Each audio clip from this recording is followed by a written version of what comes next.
Hello, good morning friend. मैं मोहम्मद जावेद। आज आपके सामने मैं अप्लाइड मैकेनिक्स के कुछ टॉपिक लेकर आया हूँ। इसमें हम पढ़ेंगे कुछ मिसलेनियस टॉपिक्स, थोड़ी बहुत थ्योरी, और बाकी इसके अंदर न्यूमेरिकल्स से जो स्टूडेंट्स की डिमांड आ रही थी क्योंकि प्रॉब्लम्स नहीं कराई गई थी, तो वो हम प्रॉब्लम्स लेकर आए हैं। तो अभी पता नहीं है लॉकडाउन कब तक चलता रहेगा ये सीन, और हमारे एग्ज़ाम का भी शेड्यूल आ चुका है। तो उम्मीद है कि हम सिलेबस इसी तरीके से कंप्लीट करेंगे। और मैं छोटी सी एक मोटिवेशनल कहें या हैबिट के बारे में मैं बताता रहता हूँ जनरली। ये दिख रहा है 1 की पावर 365 और 1.01 की पावर 365 है। तो इसके बारे में कुछ पता चल रहा था। ये हैबिट्स है, मतलब कुछ करना और कुछ ना करना, या कुछ करना और थोड़ा सा उसके अंदर इफेक्ट कर देना, या ऐसा कह सकते हो कुछ अगर आप एक्स कर रहे हो और उसके अंदर डेल्टा एक्स ऐड कर देते हो तो वो कितना बड़ा इफेक्ट लेकर आता है आपकी लाइफ में। तो ये मोटिवेशनल चीज़ कहें या मतलब एक हैबिट्स को दिखा रहा है इस तरीके से। अगर आप 1 की पावर 365 करते हैं तो वो इक्वल आता है 1, और 1.01 मतलब 01 आप अपने उस जो एफर्ट लगा रहे थे उसके अंदर अगर 0.1 कर देते हैं आप, और उसी रेट से काम कर रहे हैं तो कितना हो जाता है 36.7, मतलब आप इतना टाइम्स जो मतलब 37.7 टाइम्स आप ज़्यादा कर देते हैं। मतलब doing nothing at all versus small consistent effort. एक छोटे से एफर्ट से आप कितना एक्स्ट्रा बढ़ा देते हैं। तो ये मैं बताना चाह रहा था कि अपनी हैबिट में आप जो भी काम कर रहे हैं, मतलब इस तरीके से आप स्टडी डेली रूटीन कर रहे हैं या कोई भी चीज़ कर रहे हैं, तो थोड़ा थोड़ा कीजिए इस तरीके से, और उसके अंदर एफर्ट हल्का सा बढ़ाते रहिए आप। ये नहीं कि आप ज़ीरो कर दें बिल्कुल इस चीज़ से। अगर आप कोई एक काम कर रहे हैं, पर डे कर रहे हैं इस तरीके से, साल के अगर दिन लें 365, तो आप एक आपका बन का आएगा आउटपुट।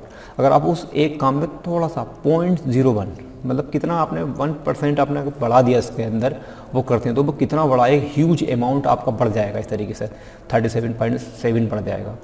तो इसलिए जो काम कर रहे हैं उसमें थोड़ा एफर्ट लगाते रहिए और बढ़ाते रहिए। उम्मीद है कि पहले प्रॉब्लम से, तो हमारी पहली प्रॉब्लम यहाँ पे ये थी इस तरीके से, यस, ये यहाँ पे प्रॉब्लम थी। यहाँ पर स्टूडेंट की डिमांड आ रही थी कि इस प्रॉब्लम पे सवाल कराया जाए, क्योंकि पैरेललोग्राम फोर्सेस हम पढ़ चुके हैं। यहाँ पर 200 न्यूटन के बल के दो ऐसे घटक योजित कीजिए जो एक दूसरे के लंबवत हो तथा जिसमें अनुपात इनका 3:4 का हो। मतलब 200 न्यूटन के तो फोर्स वो हैं आपका जो बल है, मतलब रिजल्टेंट है उनका, उसको हमें ऐसा तोड़ देना है इस तरीके से डिवाइड, मतलब रिजल्ट है वो 3:4 में है। तो बस हमारे सामने ये पर है, वैसे तो इस तरीके से कोई बड़ी प्रॉब्लम नहीं है। तो हमें पता है कि फॉर्मूला जो होता है रिजल्टेंट फोर्सेस का, R² = P² + Q² + 2P³ cos alpha. थोड़ी अल्फ़ा बना नहीं पाया मैं, और जबकि कुछ भी कंडीशन हो सकती है वो। तो इसमें क्या देखा, एक दूसरे के लंबवत हों, मतलब एक जो हमने फोर्स जो हम कर रहे हैं इस तरीके से, एक फोर्स अगर मैं ये लेता हूँ, एक फोर्स ये लेता हूँ मैं, और दूसरा फोर्स इस तरह से लेता हूँ, तो उनके बीच का जो एंगल आ रहा है वो 90 डिग्री आ रहा है इस तरीके से। तो जब ये 90 डिग्री आ रहा है तो अल्फ़ा बराबर है, क्योंकि हमें पता था जो कोस अल्फ़ा होता है वो दोनों पी फोर्स है और ये क्यू फोर्स है, या पी यहाँ पर क्यू, इन दोनों के बीच का जो अल्फ़ा होता है वो 90 डिग्री होता है। तो हमने 90 डिग्री रखा है यहाँ पर कोस, तो कोस 90 करेंगे तो 0, पूरा टर्म कट जाएगा ये वाला। तो अल्टीमेट क्या बचेगा, P² + Q², वेरी इजी। तो अल्टीमेट जो रिजल्टेंट निकल कर आएगा वो R² = P² + Q² निकल कर आएगा ये। तो ये P² + Q² निकल कर आएगा तो हम रख देंगे इसके अंदर। ये हमारे पास 200 न्यूटन हो गया, ठीक है। और इसमें जो दो बल दे रखे हैं उनका रेशो जो है 3:4 रेशो, मतलब अगर एक फोर्स अगर 3F है तो दूसरा जो फोर्स होगा वो 4F हो। तो ये आपका 3P हो जाएगा, तो दूसरा आपका 4P हो जाएगा। या x मान लेते हैं यहाँ पे 3x या 4x, s पर कैलकुलेशन तो कैसे भी कर सकते हैं हम। तो 200 न्यूटन ये लिया हमने इस तरीके से। यहाँ पे फोकस कीजिए, थोड़ा एडजस्ट कर लीजिए इस चीज़ को। तो 200 का स्क्वायर हो गया, और ये 3P का और ये 4P का। तो अल्टीमेट जो P की जो कैलकुलेशन आएगी निकल की 40 न्यूटन आ जाएगी। अब ये 40 न्यूटन आ गई इस तरीके, अब ये 40 न्यूटन आ गई, तो अब हमने क्या करते हैं कि 40 न्यूटन आया है, जबकि हमने जो P माना, P हमारा 40 न्यूटन, तो P बराबर P और Q बराबर 4P है। तो P बराबर 4 न्यूटन रखा, हम 40 न्यूटन रखा इसमें, तो ये हो जाएगा आपका कितना मल्टीपल हो जाएगा, ये 40 न्यूटन निकल कर आया इस तरीके से। तो ये जो निकल कर आया इस तरीके से 3 के इंटू हो जाएगा 3 × 40, तो कितना अल्टीमेट ये आ गया 120 न्यूटन। इसके बाद Q जो हो जाएगा आपका 160 न्यूटन आ जाएगा। इजी प्रॉब्लम है, उम्मीद है समझ में आई होगी। तो 200 न्यूटन का फोर्स था, कोई भी मतलब रिजल्टेंट फोर्स था, उसको दो हमने रिजोल्व में तोड़ कर लिया था अपने दो पार्टों में। और दो पार्टों में हमने इस तरीके से तोड़ा किसी एक फोर्स को कि वो आपस में परपेंडिकुलर हो गए, 90 डिग्री हो गए। तो 90 डिग्री करने के बाद अल्टीमेट ये हमारा फॉर्मूला बनकर आया, तो R square is equal to P square plus Q square आया था। तो हमने इसको सोल्व करने के बाद चीज़ आ गई थी, थोड़ा ईजी प्रॉब्लम थी, ये प्रॉब्लम हो गई है आपकी। अब हम नेक्स्ट प्रॉब्लम पे आते हैं। तो नेक्स्ट प्रॉब्लम ये भी कराएंगे अभी हम। इससे पहले प्रॉब्लम थी हमारे पास कुछ इस तरीके, ये वाली प्रॉब्लम कहाँ चली गई। ये बहुत इजी प्रॉब्लम है। ऐसा है कि 60 डिग्री पर लगे, हम पहले फर्स्ट ऑफ ऑल हम क्या करते हैं, इसके अंदर जितने भी रिजल्टेंट हैं पैरेललोग्राम फोर्सेज हैं उस तरह की प्रॉब्लम सोल्व करते हैं आज। तो 60 डिग्री पर लगे दो बलों का परिणाम मतलब रिजल्टेंट जो है 14 न्यूटन है। यदि वही बल समकोण पर लगे हों तब जब अगर वो समकोण पर लगे हों मतलब 90 डिग्री पर लगे हों तो उनका परिणाम ही जो है अंडर रूट में 136 है। तो दोनों बलों का मान ज्ञात कीजिए। वेरी इजी, मतलब प्रॉब्लम्स ये है, पहले केस में क्या बोल रहा है, प्रॉब्लम को पहले समझिए। जब तक हम प्रॉब्लम को नहीं समझेंगे हम सवाल भी पता है। तो फॉर्मूला तो बेसिक ही है, अभी भी कोई फॉर्मूला नहीं है, कुछ नया फॉर्मूला नहीं लगने वाला, वही रिपीट फॉर्मूला अभी भी यही है कि पी आर स्क्वायर, मतलब एक कोई भी दो फोर्सेज हैं इस तरीके से, ये डेट ये है इस तरीके से, अगर ये पी लेता हूँ मैं और ये क्यू लेता हूँ मैं, ठीक है। तो इस फोर्स में लगे हैं दो, तो उनका जो रिजल्टेंट है वो 14 न्यूटन है और उनके एंगल जो बनना है वो 60 डिग्री है। ये तो हो गया आपका पहले ही कंडीशन, फर्स्ट कंडीशन में। यदि अगर ये दो फोर्सेस हैं और इनके बीच का जो एंगल है आपके साथ 90 डिग्री है 90, तो उनका रिजल्टेंट जो हो जाता है रूट में 136 हो जाता है। तो दोनों बलों को ज्ञात करना है, मतलब पहली कंडीशन में 60 डिग्री, दूसरी कंडीशन में, जबकि रिजल्टेंट पहली कंडीशन में 14 न्यूटन और दूसरी कंडीशन में अंडर रूट में 136। तो हमारे सामने फॉर्मूला भी दे रखा है, बस आपको अप्लाई करना है। तो पहली कंडीशन पे क्या रखना है हमें, अल्फा की वैल्यू 60 हो जाएगी और रिजल्टेंट की वैल्यू 14 हो जाएगी। तो बस इस प्रॉब्लम को आप इस तरह कर सकते हैं। तो P square plus Q square plus 2pq cos alpha, alpha कितना 60 डिग्री इक्वल टू 14 का स्क्वायर। बस आप कॉपी पेन लेकर बैठिए और मेरी बात को समझिए और नोट करते रह जाइए, हैंड टू हैंड ईजिली समझ में आ जाएगा। तो अल्टीमेट पहली इक्वेशन जो बनकर आई हमारे पास वो कुछ ये बनकर आई, P square plus Q square plus 2 तो वो क्यों कट जाएगा, 120 कोस 60 की वैल्यू करेंगे तो एक आएगी, तो ये कटेगा। तो अल्टीमेट हमारे पास फर्स्ट इक्वेशन ये आ गई। अब फर्स्ट इक्वेशन ये हमारे पास आ गई, अब हम लगानी है सेकंड। तो सेकंड कंडीशन क्या कहती है, यदि बल समकोण पर लगे हों तो यहाँ पर कोस अल्फा की वैल्यू कितनी हो जाएगी, 90 हो जाएगी। जब 90 करेंगे तो ये पूरा टर्म कैंसिल हो जाएगा इस तरीके से। और यहाँ पर आर स्क्वायर की जगह क्या रखेंगे, 136 का होल स्क्वायर करेंगे, रूट में है तो ये पूरा रूट कट जाएगा। तो ये इक्वेशन बनकर जाएगी सेकंड वाली इस तरीके से। जब दूसरी कंडीशन पर लगाएंगे ये, तो पहली कंडीशन और दूसरी कंडीशन हमारे पास आ चुकी हैं। तो आप इसको, ये फर्स्ट कंडीशन है मानी फर्स्ट इक्वेशन है और ये सेकंड इक्वेशन है। तो फर्स्ट इक्वेशन और सेकंड इक्वेशन लिखा है आपके सामने, P square plus Q square. थोड़ा मेरे पास अभी टच पैड नहीं है, तो मेरे पास अभी बस मिनिमम इंस्ट्रूमेंट है तो मैं ऐसे ही पढ़ा रहा हूँ ये। तो कितना है ये 136 है,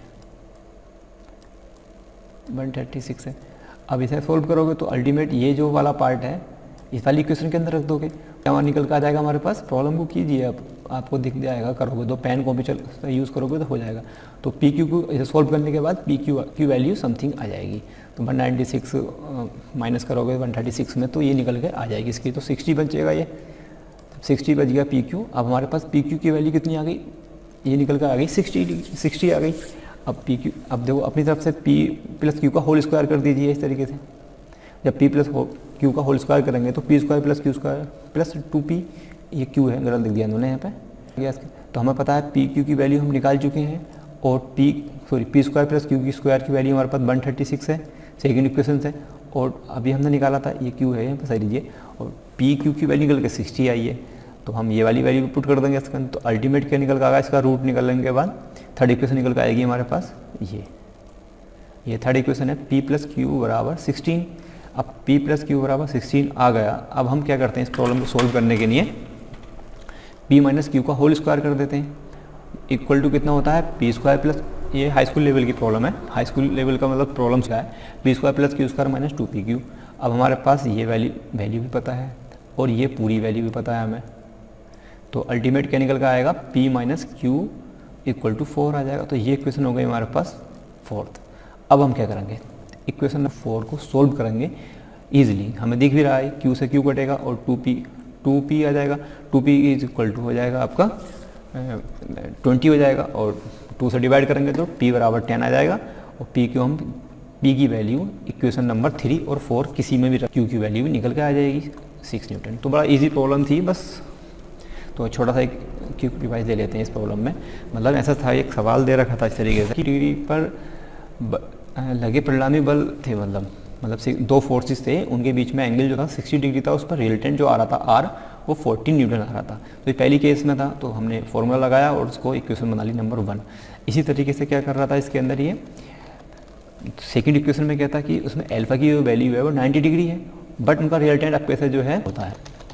तो ये है, तो इस तरीके से हमने इस प्रॉब्लम को आराम से ईजिली कर लिया। बस ईजी है, सॉल्व करने का तरीका आना चाहिए और प्रॉब्लम हो जाएगी। अब हम प्रॉब्लम देखते हैं ये सी वाली, एक बार चेक कर लेते हैं कि हमारा ये केमिस्ट्री के साथ काम कर रहा है। Very good. अब हम इक्वेशन देखते हैं, सॉरी। यह है कि एक बिंदु पर लगे 2 बल, यहाँ पे कहता है कि एक बिंदु पर लगे 2 बलों का बीजीय मतलब एल्जेब्रिक सम जो है 25 न्यूटन है, तो इनके परिणामी बल 15 न्यूटन का है, तो छोटे बल के साथ समकोण बनाता है, तो बलों का मान ज्ञात कीजिए। पहले प्रॉब्लम को समझिए सही तरीके से, प्रॉब्लम क्या कह रहा है। आप इस फिगर पर फोकस न कीजिए, केवल ओनली प्रॉब्लम देखिए इस तरीके से। मतलब एक बिंदु पर 2 बलों का बीजगणितीय योग जो है 25 है, मतलब कोई भी है, मतलब नॉर्मली उनका जो योग है, मतलब 2 फोर्सेज लग रहे हैं इस पर, P एंड Q माना हमने, तो उसका जो योग है वो 25 न्यूटन है, जबकि इनका परिणामी बल जो है वो 15 न्यूटन है। मतलब R की जो वैल्यू है आपकी वो कितनी है, 15 न्यूटन है। छोटे बल के समकोण बनाता है, तो बलों का मान याद कीजिए। मतलब जो आपका ये रिजल्टेंट है इस तरीके से, ये रिजल्टेंट जो निकल कर आया आपका 15 आया है इस तरीके से। तो छोटे एंगल के साथ, मतलब छोटा हमने माना P मान लिया इस तरीके, इसके साथ 90 डिग्री बनाता है ये, ठीक है, 90 डिग्री बनाता है। तो बलों का मान याद कीजिए, वेरी इजी। तो इस प्रॉब्लम के अंदर हम बेसिक मतलब फॉर्मूला लगने की भी ज़रूरत नहीं है इतना, मतलब सवाल ही नहीं है कि हम इतना P² + Q² उससे भी हो सकती है, मगर सिंपल ज्योमेट्री से भी हो रहा सवाल ये। तो पहले केस में इसने दे दिया P + Q = 25 दे रखा है पहली इक्वेशन में, तो ये फर्स्ट इक्वेशन नंबर 1 हो गई। जबकि इसने बोला क्या है सेकंड कंडीशंस के अंदर, सेकंड की शर्त जो है, इनका परिणामी बल 15 न्यूटन है, मतलब इनका जो परिणामी बल है 15 न्यूटन है, जो छोटे बल से, मतलब छोटा बल हमने P माना इस तरीके से, तो इससे कितना बनाता है, 90 डिग्री बनाता है। अब इस चीज़ में उस वाले फॉर्मूले को भूल जाइए कुछ सेकंड के लिए, कर तो सकते हैं उससे भी, बट ईजिली प्रॉब्लम हो रही है। देखो मैं थोड़ा क्लासीफाई करता हूँ चीज़ को, मैं ऐसा करके ये चीज़ बनाई मैंने।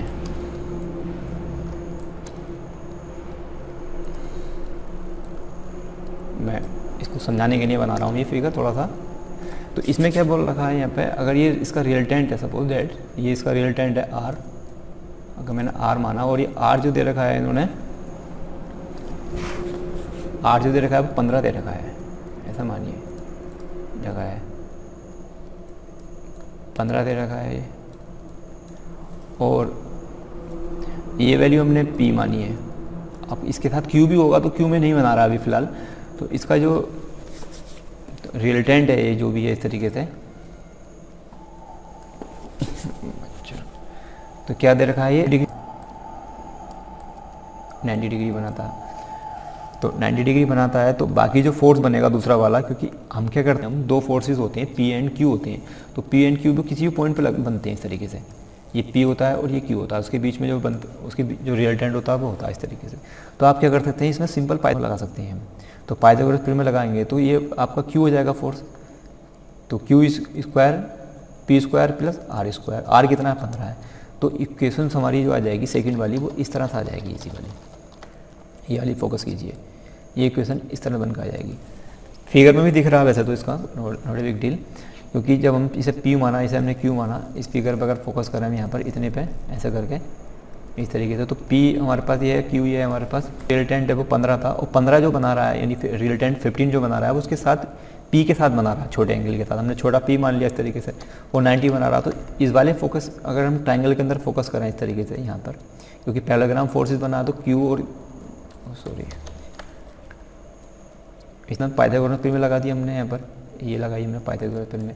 तो पाइथागोरस से निकल कर क्या आता है, Q square minus P square is equal to 15 का होल स्क्वायर। अब इसको हमने उसमें तोड़ लिया हमने A plus B bracket A plus B A minus B में, तो सेम क्यू माइनस पी और Q plus B is equal to 2 to 5 आ गया। तो हमें पता है P plus Q is equal to 25 है, तो 25 इसके डिवाइड में आ जाएगा, तो अल्टीमेट ये भी इसके अंदर सोल्व हो जाएगी। इजी प्रॉब्लम है, मुझे उम्मीद है कि समझ में आ रही होगी, और नहीं आए तो पर्सनली व्हाट्सअप करके पूछ लेना, और एक बार बस फॉर्मूले को और सवाल को पढ़ो सही तरीके से क्या कह रहा है, उसके बाद अपना ही कोशिश करो, समझ में अपना आ जाएगी इस तरीके से। और जो आपने डेरिवेशन किया था पैरेललोग्राम फोर्सेस का, उस पर जाकर देखिए वो किस तरीके से हो रहा है। मैं एक बार क्यों रिवाइज करा देता हूँ कि जो फोर्सेस जो होते हैं इस तरीके से P और Q होते हैं, उनके बीच में जो एंगल बनता है वो अल्फा होता है, और जो रिलेटिव वो थीटा होता है, ठीक है। तो पी स्क्वायर मतलब रिलेटेंट अगर आर स्क्वायर लेते हैं और plus equal to P square plus Q square plus 2p Q cos alpha है वो इस तरीके से, तो उसी पे बेस्ड है ये। और जो पैरेललोग्राम होता है वो इस तरीके से बन करके इस तरीके से, तो हम इसको पैरेललोग्राम लेते हैं ऐसा करके।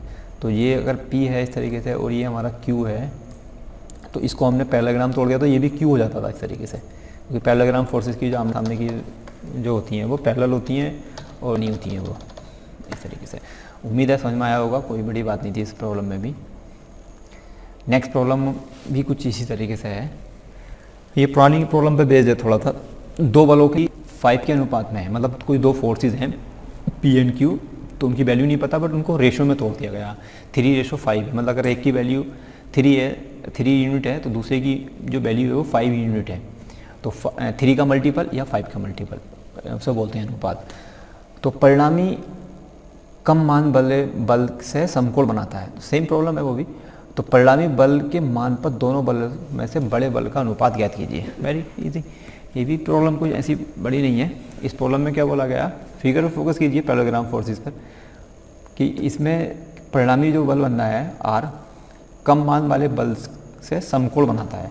अब कम मान वाले बल से समकोण बनाता है तो कम जो मान होगा आपका वो 3 यूनिट होगा। अगर मैं 1 मान लेता हूँ तो 3 यूनिट आ जाएगा, 5 यूनिट आ जाएगा, तो 3 वाले से समकोण बना रहा है एंगल, तो फिर वही वाली प्रॉब्लम आ गई इसके अंदर। मतलब हमें फॉर्मूले लगाने की ज़रूरत ही नहीं पड़ी इसके अंदर, अपना भी निकल कर आ गया ये। तो हम इसी चीज़ पे फिर फोकस कर लेंगे इस तरीके से, क्योंकि पैरेललोग्राम फोर्सेस तो पूरा है ये, बट हम फोकस करेंगे इसी चीज़ पे।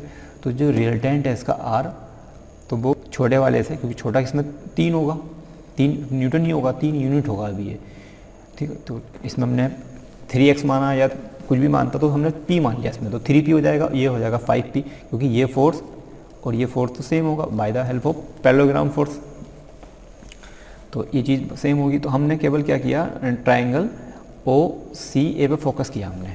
जब ट्राइंगल OCA पे फोकस किया तो हमारे पास पाइथागोरस प्रिमा लगा देंगे, क्योंकि पाइथागोरस से ईजी हो रहा है यहाँ पर, 90 डिग्री है।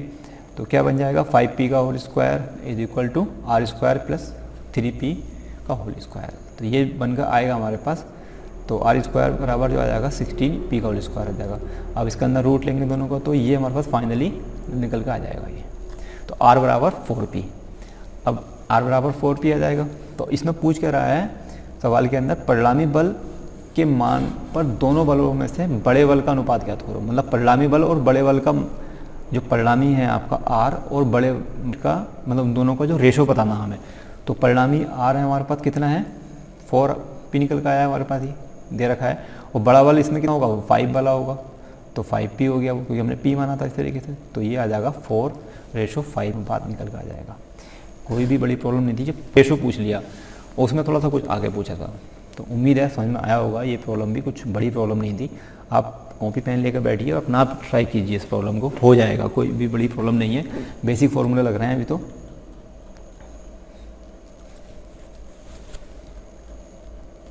ये भी प्रॉब्लम है, इसे देख लेते हैं थोड़ी सी। हाँ, ये प्रॉब्लम देखते हैं। दो बल है ये इस तरीके से, देखिए दो बल 120 डिग्री के कोण पर लगे हैं। मतलब कोई भी दो फोर्सेस हैं P एंड Q जो कि 120 डिग्री के एंगल पे लगे हैं। उनमें से एक बड़ा बल 80 न्यूटन का है, परिणामी छोटे बल के समकोणीय है। छोटे बल का मान याद कीजिए। फिर वही वाली बात आ गई जैसे आपने पहले किया था अभी, बट इसके अंदर एंगल्स का थोड़ा सा सिस्टम आ गया। इसमें एंगल्स का सिस्टम कैसा है, इस तरीके से कि जब ये दो बल हैं 120 के एंगल पर लगे हुए हैं, यानी ये P, अब थोड़ा इस पर फोकस कीजिए फिगर पे ही। जब आपके फोर्सेस हैं P है एक तो, और एक Q है, तो P और Q दो फोर्सेज हैं, इनके बीच का जो एंगल बनाया है वो डी बनाया है, कितना है, अल्फा जो है आपका कितना है 120 है, दे रखा है इसमें देखिए, अल्फा आपका 120 है ये। और जबकि हम जो फॉर्मूला होता था हमारे पास R square is equal to P square plus Q square plus 2PQ cos alpha, तो दोनों फोर्सों के बीच का एंगल। बट नेक्स्ट केस में पूछ रहा है उनमें से एक बड़ा बल 80 न्यूटन का, तो बड़ा बल हमने ऊपर माना। अब पूछ रहा कि परिणामी छोटे बल के साथ समकोणीय बना रहा है, मतलब जो परिणामी बल है आपका, मतलब रिजल्टेंट जो है आपका, वो छोटे बल से कितना बना रहा है, जो थीटा है आपका वो 90 डिग्री बना रहा है। अब आपको याद होगा हमने फॉर्मूला जो मैं बोला था अभी मैंने, फॉर्मूला क्या होता था हमारा, ये सब वाला होता था। इस फॉर्मूले पर थोड़ा मैं फोकस करा रहा हूँ आपको, इस फॉर्मूले पे। इस फॉर्मूले के अंदर जो tan थीटा है आपका, जो आपका tan थीटा है इस तरीके से, तो थीटा जो होता है रिजल्टेंट और जो छोटा फोर्स है या क्षैतिज से जो फोर्स बनना है उसके बीच का एंगल होता है थीटा। और अल्फा जो होता है, point to be noted, alpha जो होता है दोनों फोर्सेस के बीच का एंगल होता है। जो अल्फा जो होता है, आई रिपीट, जो अल्फा होता है दोनों फोर्सेस के बीच का एंगल होता है। जैसे कि ये आपका P, ये P है, Q है, तो उसके बीच का जो एंगल बनेगा वो अल्फा बनेगा, और जो थीटा होगा और रिजल्टेंट और जो क्षैतिज से एंगल बनना होगा या छोटे फोर्स से जो एंगल होता है वो थीटा होता है। तो हमें यहाँ पे जरूरत पड़ने वाली है चीज़ की। तो tan थीटा बराबर हमने क्या लगा, यहाँ पे दे रखा है उन्होंने 90 डिग्री, समकोणीय का मतलब 90 डिग्री, 90 डिग्री दे रखा है। और Q हमारे पास पता है 80 होता है, और अल्फा हमारे पास 120 दे रखा है, और P हमारे पास, हमें P जो है निकालना है, और Q हमारे पास मैंने बताया 80 न्यूटन, और अल्फा आपके पास कितना 120। इस प्रॉब्लम को आप सॉल्व करेंगे इजीली समझ में आ जाएगा, इसे सॉल्व करेंगे आप आराम से आ जाएगा, क्योंकि 90 डिग्री बराबर हो गया इन्फिनिटी, और इन्फिनिटी का मतलब आया कैसा है 1/0 करेंगे, तो 1/0 करेंगे और इसके अंदर हम क्रॉस कैलकुलेशन करेंगे इस तरीके से। तो P plus Q cos alpha बराबर इंटू 1 करेंगे और बराबर कर देंगे, मल्टीप्लिकेशन 0 करेंगे तो ये आ जाएगा। तो ये हमारे पास बनेगी इस तरीके से क्वेश्चन, इसको सोल्व करेंगे, Q की वैल्यू पता है हमारे पास, और कोस 120 में हाई स्कूल लेवल की तो सोल्व करने का तरीका। तो P - 40 तो 40 न्यूटन आ गया। उम्मीद है ये प्रॉब्लम समझ में आई होगी। अगर जिसके समझ में नहीं आई होगी पुराना लेक्चर देखे, इसमें पैरेललोग्राम फोर्सेस का मैंने डेरिवेशन कराया था, उसमें आपको ये पिक्चर क्लियर हो जाएगी कि हम डेरिवेशन में हमने क्या किया था। सबसे मेन प्रॉब्लम यही होती है, मैं रिपीट कर रहा हूँ, कि इस जो भी आप ये tan थीटा ले रहे हैं इस तरीके से, जो भी ये आपने फोकस कर रहे हैं इस तरीके से, तो tan थीटा जो होता है वो रिजल्टेंट और क्षैतिज जो बल बनता है उसका, या छोटा फोर्स जो बनता है उसके भी, और ये अल्फा जो होता है आपका, अल्फा जो अल्फा होता है इस तरीके से, तो वो दोनों जो एंगल होते हैं, जो आपके जो फोर्स होते हैं P एंड Q या F1 F2 जो भी फोर्स होते हैं उनके बीच का एंगल होता है। तो बस ये हमें पॉइंट समझना है, और बाकी फॉर्मूला 2 ही फॉर्मूले होते हैं इसके अंदर। तो उम्मीद है आज की ये वाली प्रॉब्लम भी समझ में आ जाएगी। अब प्रॉब्लम हम नेक्स्ट करते हैं। अब ये प्रॉब्लम बहुत ईजी प्रॉब्लम है, पर थोड़ी सी इसके अंदर क्या है ना, कैलकुलेशन टफ होती है इस प्रॉब्लम के अंदर। इस प्रॉब्लम के अंदर थोड़ी सी कैलकुलेट, प्रॉब्लम तो बहुत ईजी है, पुरानी जितनी भी प्रॉब्लम की है आपने उसी जैसी है लगभग कुछ ये भी। तो तैयार है इसके लिए भी। सवाल को पढ़िए पहले तो। दो बल P तथा P√2 एक बिंदु पर लगे हैं, मतलब कोई दो फोर्सेज हैं। थोड़ा फिगर बना लेते हैं चलो, इस तरीके से, ये P है और ये आपका ये Q है। ये P कोई फोर्सेज है, P इज इक्वल टू, अब मैंने P Q मान लिया उन्होंने तो उसका नाम रख दिया मैंने, चलो P लिख देते हैं इसका, और इसका नाम क्या है यहाँ पे Q का, P√2। थोड़ा एडजस्ट कीजिए। एक बिंदु पर लगे, परिणामी बड़े बल से 40 डिग्री का कोण बना, जो रिजल्टेंट फोर्स R आ रहा है वो बड़े बल से 45 का एंगल बनाता है। तो बलों के बीच का कोण ज्ञात कीजिए। मतलब क्या कहने चाह रहा है सवाल के अंदर कि अल्फा ज्ञात कीजिए। अल्टीमेट इस सवाल के अंदर जो पूछ रहा है वो अल्फा पूछ रहा है, ठीक है। क्योंकि इसमें बोला कि परिणामी जो बल है आपका, मतलब यहाँ पर इन्होंने लिख दिया परिणामी जो बल है आपका वो बड़े वाले बल से 45 का एंगल बनाता है। तो छोटे से कितना बनाएगा, 45 बनाएगा, क्योंकि 90 डिग्री होती है दोनों के अंदर इस तरीके से। तो 40 करोगे तो वो तो P से आ जाएगा निकल के, जबकि दे रखा है इन्होंने Q से, बट निकालोगे P से तो वो 90 डिग्री आ जाएगा। 90 में से 45 घटाएंगे तो 45 आ जाएगा वो इस तरीके से। तो बलों के बीच का कोण एंगल याद कीजिए। तो P और Q जो फोर्सेज हैं इनके बीच का एंगल बताना हमें कि क्या एंगल से, जो आपका रिजल्टेंट है जो दे रखा है वो कितना है, 45 दे रखा है। ये वाला, ये सब वाला 45 दे रखा है इस तरीके से। होता है कौन सा वाला, थीटा निकालना होता है। तो थीटा निकालने के लिए क्या करेंगे हम, क्योंकि पूरा जो एंगल बन रहा है P एंड Q जो आपस में रिजल्टेंट लगे हैं 90 डिग्री पे लगे होते हैं इस तरीके से, क्योंकि हमने डेरिवेशन में देखा था। तो हम जो निकाल देंगे यहाँ पर थीटा, क्योंकि 90 माइनस 45 करेंगे तो 45 आ जाएगा। तो अल्टीमेट इस फॉर्मूले में हम रख देंगे यहाँ पर। तो tan थीटा बराबर 45 है, और Q की जो वैल्यू है वो कितनी है, Q की वैल्यू हमारे पास ये है P।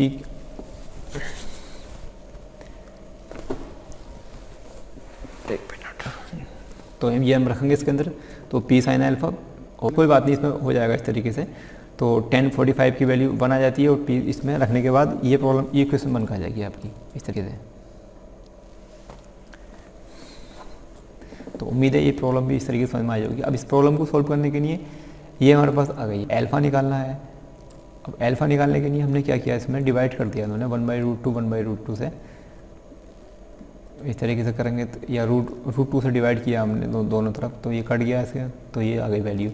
अब हम जो हमने पढ़ा था साइन अल्फ़ा कोस अल्फ़ा का जो फॉर्मूला होता था, कोस साइन ए प्लस बी का फॉर्मूला होता था एक, और साइन ए माइनस बी का फॉर्मूला होता था, तो वो फॉर्मूला इसकी फॉर्म बन गई इसके अंदर। ये भी ट्रिग्नोमेट्री की हाई स्कूल की लेवल की प्रॉब्लम है इस तरीके से। तो ऐसा कर लेते हैं इस चीज़ को हम, तो साइन अल्फ़ा कोस 45, तो अल्टीमेट जो आ जाती है वो कोस अल्फ़ा माइनस 45 वाली फॉर्म बन जाती है, और जबकि ये 1 आता है वो साइन 90 डिग्री आता है। तो इसको करेंगे हम सॉल्व, तो अल्टीमेट ये 135 डिग्री एंगल आ जाएगा इसका। ईजिली प्रॉब्लम है, ये भी हो जाएगा। तो एक बार देख लेते हैं इस चीज़ को हम। उम्मीद है समझ में आया होगा ये प्रॉब्लम भी आपको। इस प्रॉब्लम को कीजिए।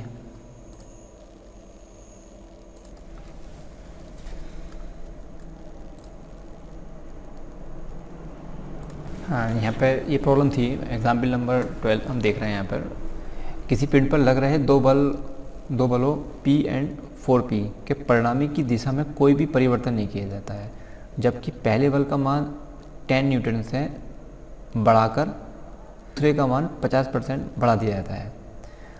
तो बलों को ज्ञात कीजिए। मतलब ऐसा है इसके अंदर, इस प्रॉब्लम के अंदर, कि किसी बिंदु पर दो बल लग रहे हैं P और Q, बट Q नहीं है यहाँ पर 4P है। मतलब एक P बराबर P है और Q बराबर कितना है 4P है। तो हमने यहाँ पे पहला फोर्स आपका कितना है, ये P है, और दूसरा फोर्स कितना है यहाँ पर, परिणामी की दिशा जो भी आपका ये बन रहा है इस तरीके से, इनके बीच में जो एंगल है इस तरीके से ये, और जो रिजल्टेंट और इसके बीच में एंगल है, ठीक। तो परिणामी की दिशा में, जबकि पहले बल का मान 10 न्यूटन से बढ़ाकर 50% बढ़ा दिया था। मतलब 50% बढ़ा दिया था किसका, पहले वाले फोर्स का। अगर पहला वाला फोर्स आपका 10 न्यूटन है, अगर दूसरा फोर्स बड़ा है तो दूसरे का कितना, पहले वाले का कितना है 10 न्यूटन है, उसका 50% बढ़ाएंगे हम। तो पहले इसका निकाल लेते हैं। अगर 10 का पहला फोर्स P बराबर 10 न्यूटन आ गया, तो दूसरा फोर्स जो निकाला जाएगा तो 50% बढ़ाएंगे। तो 50 का कितना हो गया, अगर हम परसेंटेज को तोड़ें तो 1/2, मतलब कितना आ गया 5, और बढ़ा रहे हैं हम इसके अंदर, तो +5 कर देंगे कितने में, पहले वाले में, तो 15 आ गया। मुझे उम्मीद है समझ में आया होगा ये।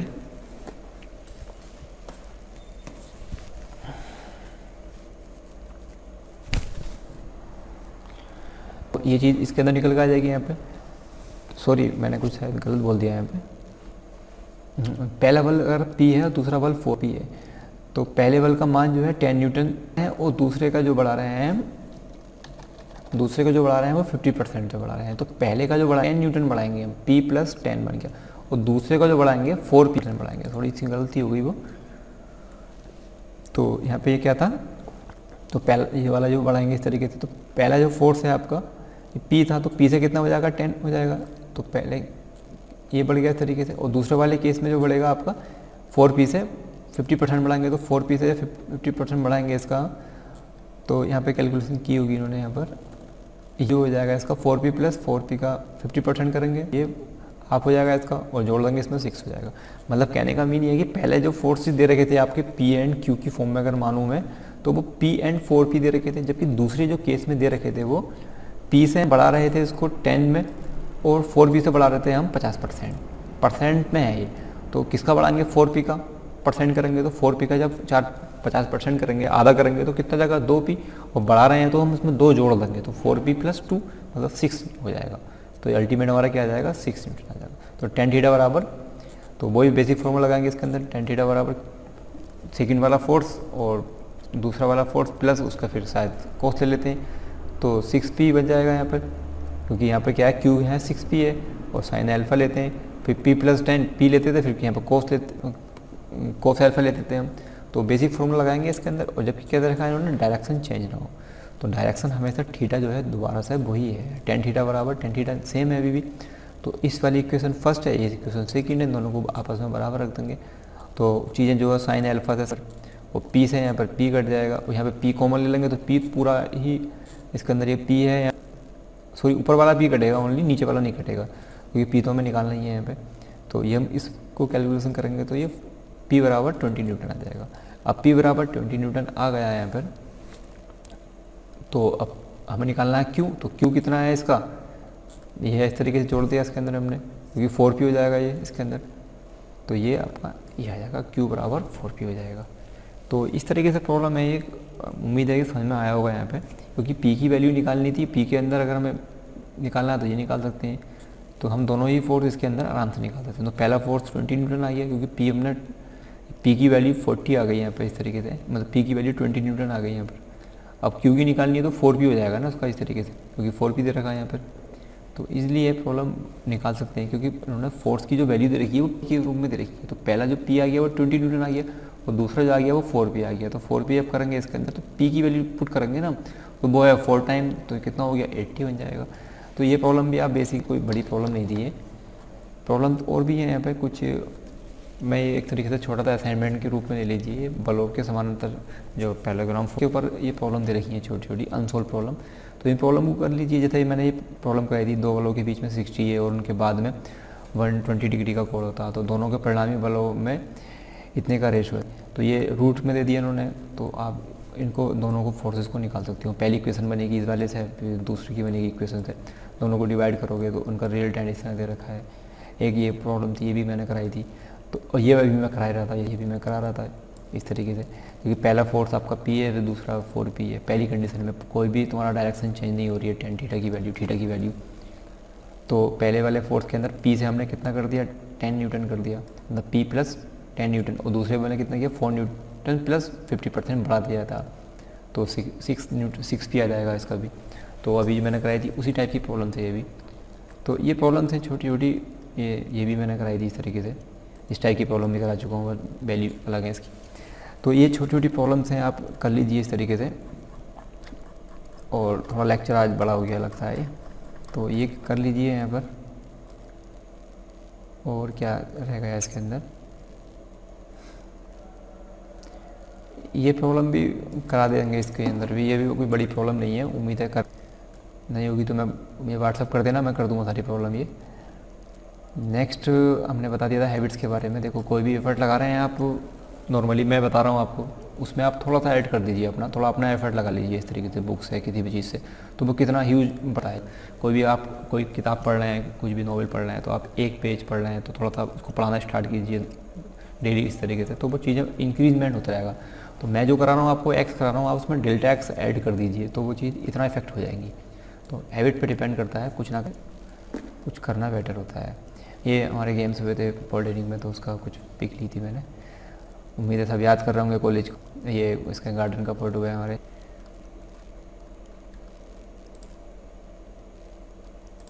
यहाँ पर। अगर आपको शायद जंग लगनी नहीं चाहिए, पढ़ाई करते रहिए आप। मैं आज के लिए इतना ही करता हूँ, नेक्स्ट टाइम हम देखते हैं।